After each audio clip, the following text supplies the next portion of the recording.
Teeth from Marshfield Dreams by Ralph Fletcher. Mom had a tooth bank shaped like a coconut. When one of our teeth came out, she washed off the blood and deposited the tooth into that bank. "Why are you saving our teeth?" Jimmy wanted to know. "Because," she smiled at him, "they're precious to me, and so are you." Great-grandma came to visit 2 or 3 times a year. She was old and tiny.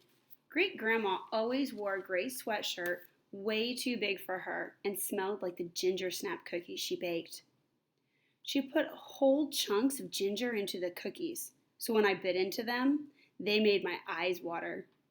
I loved her with all my heart and pretended to love those cookies so I wouldn't hurt her feelings.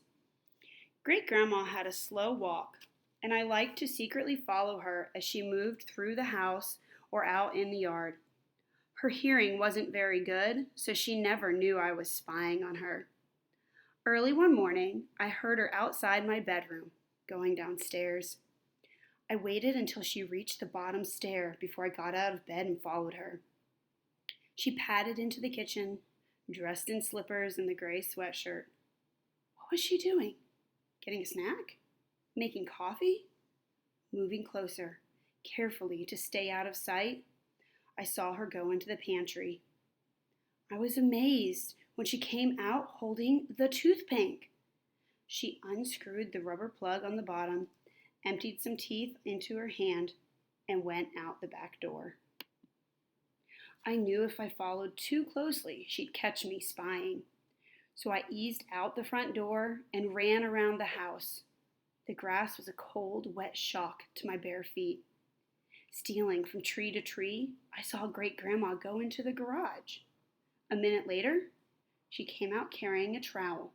Then she went to the vegetable garden in back of the house. I crept up until I was about 30 feet away, close enough to see her kneel down and start digging a hole in the ground. She put one of the teeth into the hole, covered it with dirt, and patted it down. She did the same thing 3 more times. Then she turned around and moved slowly back toward the house. I made myself wait 5 minutes, then 5 more, before going to the garden spot where she planted our teeth. I don't know what I expected to see. Finally, I went inside and snuck up to my bedroom. I never told anyone about this, and Great-grandma never said anything. But I had a million questions in my head. Did she plant the teeth figuring they'd bring good luck to our house? Did she think they'd fertilize the tomatoes? Was she just plain crazy? Nothing unusual sprouted in the garden that summer, but every time I went past that spot, I'd check to see if one of those teeth had taken root in the soil and started to grow.